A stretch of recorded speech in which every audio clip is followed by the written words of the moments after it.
Kada Scott, a 23-year-old nursing assistant from Philadelphia, was known for her compassion and dedication. Friends, family, and colleagues all describe her as someone who always put others first, often going out of her way to help patients and brighten the days of those around her.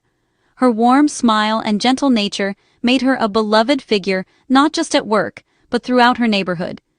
Kada had dreams of advancing her career in healthcare, and she was working hard to build a better future for herself and her loved ones.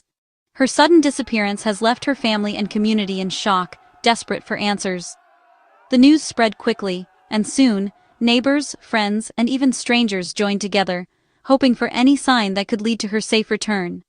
The sense of loss was palpable, and the uncertainty weighed heavily on everyone who knew her. On October 4, 2025, after finishing her overnight shift at the hospital, Kada vanished without a trace. She was last seen leaving work in the early hours of the morning, a time when the city is quiet and the streets are nearly empty. No one expected that this ordinary night would mark the beginning of a heartbreaking mystery. Her car remained parked at her workplace, untouched, and her phone was found inside, silent and unused. There were no signs of a struggle, no clues left behind to explain her sudden disappearance. The fact that her personal belongings were left behind only deepened the concern and confusion. Since that night, no one has seen or heard from her. Flyers with her photo appeared on street corners, and her loved ones searched tirelessly, clinging to hope with every passing day. The city felt a little emptier, and the fear that something terrible had happened grew stronger. The case quickly escalated from a missing person report to a citywide search, with police, volunteers, and community members working around the clock. Search parties combed through parks, alleys, and abandoned buildings, refusing to give up. The local police department set up a dedicated task force, determined to bring Kada home. Investigators have pieced together a timeline of Kada's last known movements, analyzing security footage, phone records, and witness statements. Every detail, no matter how small, was scrutinized in hopes of finding a breakthrough. Through their efforts, they identified a person of interest, someone who may hold crucial information about what happened that night. Interviews and interrogations followed, but so far the answers have remained elusive. Despite these challenges, the search for Kada continues. Volunteers still gather to distribute flyers and organize search parties, refusing to let her memory fade or the case go cold. This story is not just about a missing woman, it's about a community's fight for one of their own. Vigils are held, candles are lit, and prayers are offered, all in the hope that Kada will be found and brought home safely. As we dive into the details of this case, remember, someone out there knows what happened to Kada Scott. The truth is waiting to be uncovered, and every piece of information could be the key to solving this mystery. The hope for her safe return drives every effort, and the determination of her loved ones and community remains unshaken. Together, they continue to search, refusing to give up until Kada Scott is found. The last confirmed sighting of Kada was just after her overnight shift ended in Chestnut Hill, Philadelphia. It was a quiet, chilly morning, the kind that makes the city feel almost deserted. As the sun began to rise, staff members clocked out, and the streets outside the nursing home were nearly empty. Kada, a dedicated nurse known for her reliability, was seen leaving the building, her usual routine after a long night of caring for patients. But on this particular morning, something was different. Something that would soon send shockwaves through her family and the entire community. She never made it home. Her car, a familiar sight in the nursing home's parking lot, was found untouched, parked exactly where she had left it at the start of her shift. There were no signs of a struggle, no evidence that she had even attempted to leave. The vehicle's doors were locked, her belongings still inside. For her loved ones, this detail was chilling. Kada was always careful, never one to leave her car behind without a reason. The untouched car became the first clue in a growing mystery. When her family tried to reach her, they were met with silence. Her phone was off, something completely out of character for Kada, who always kept in touch with her loved ones. The sudden lack of communication raised immediate alarm. Calls went straight to voicemail, and text messages remained unanswered. Investigators quickly began tracing her phone records, hoping for any sign of activity, but there was nothing. The sense of urgency grew with every passing hour. As police began their investigation, they discovered that Kada had met with Keon King after her shift. The nature of their relationship was unclear. Some described them as acquaintances, others suggested something more complicated. This meeting, which had seemed routine at first, quickly became a focal point for detectives. Witnesses recalled seeing the two together in the parking lot, but what happened next remains a mystery. Was this meeting planned, or was it unexpected? And did it have anything to do with her disappearance?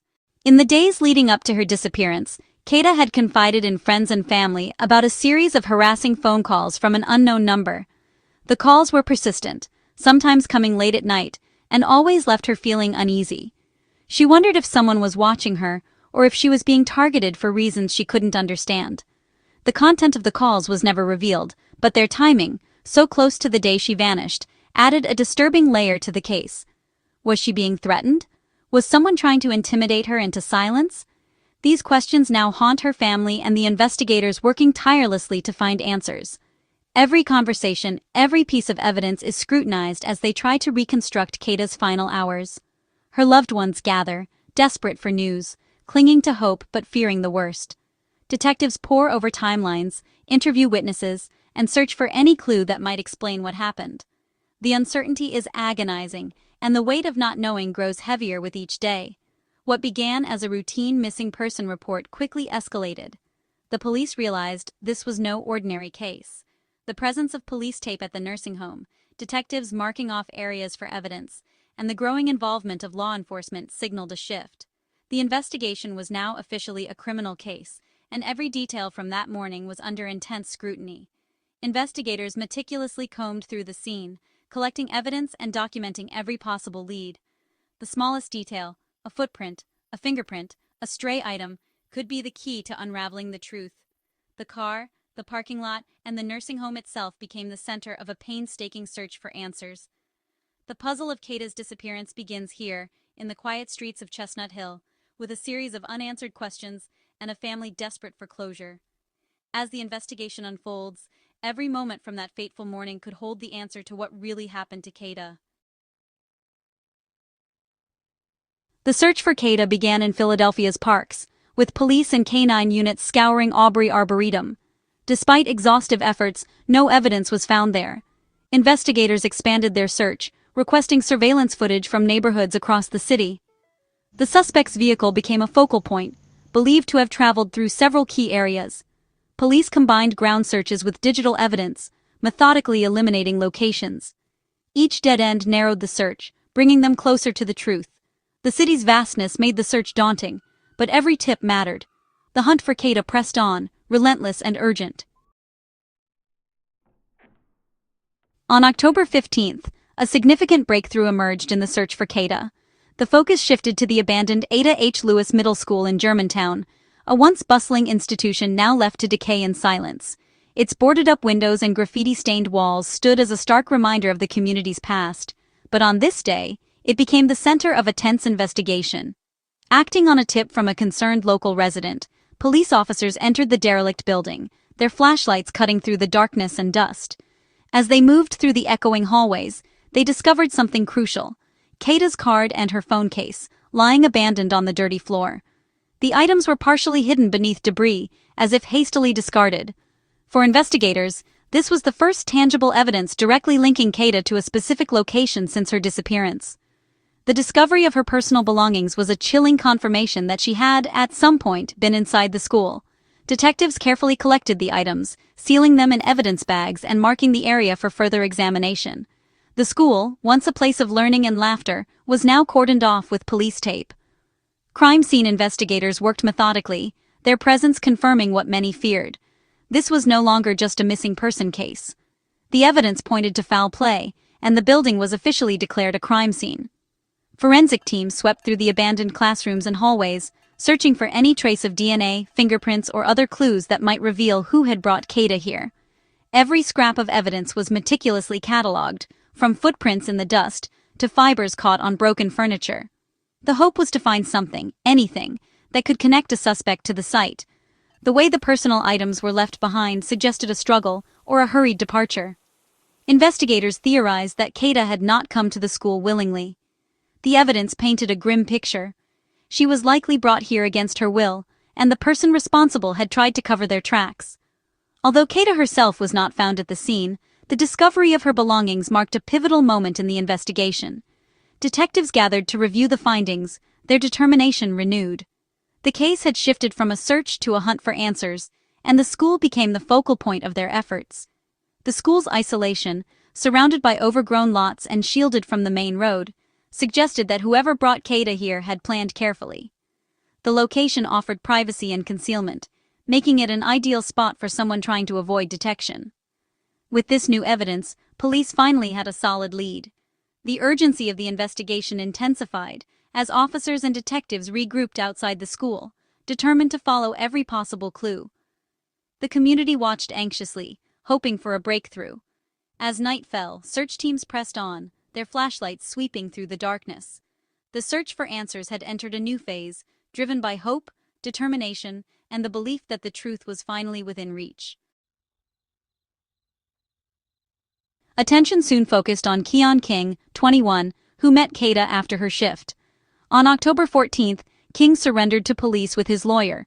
He was arrested and charged with kidnapping and reckless endangerment. The charges reflect the gravity of the case and the evidence against him. King's bail was set high to ensure he remained in custody.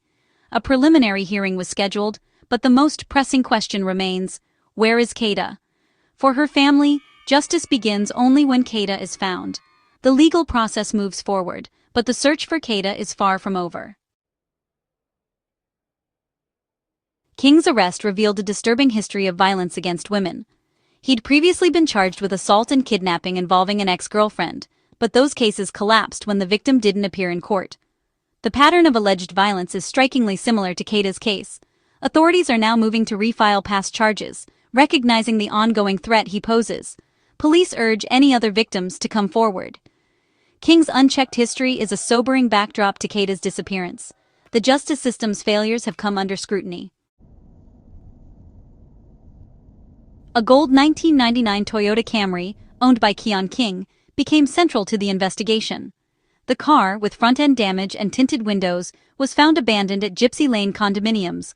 Surveillance footage showed the driver leaving the car and the area soon after. Police towed the vehicle for forensic analysis, searching for evidence linking Kada to the car. Investigators appealed for public help, asking for sightings or footage of the Camry in key neighborhoods. The car is a mobile crime scene, holding secrets crucial to the case. Tracking its movements could reveal where Kada was taken. Every detail about the Camry matters. Through heartbreak, Kada's family has become a force for action. Led by her father, they've organized searches, spoken to media, and kept her story alive. They launched a reward fund, urging anyone with information to come forward. Their message: even the smallest tip could bring Kada home. The family's focus is on finding Kada, not the legal case. Community support has been overwhelming, with strangers joining the search and sharing her story. Their determination has united Philadelphia in hope and action. The fight for Kada is a fight for every missing person. They will not give up. As of October 16, 2025, Kada Scott is still missing. The police and her family urge the public to stay vigilant and keep sharing her story. Tips from ordinary citizens have already led to key breakthroughs. If you saw the gold Camry or have any information, no matter how small, contact the Philadelphia Police or call 215-686-TIPS. There is a reward for information leading to Kada's whereabouts. Don't assume your tip isn't important. Every detail counts. The search for Kada is a race against time. Look at her photo, remember her story, and help keep hope alive. For Kada, for her family, and for the community, your voice matters. Help bring Kada Scott home.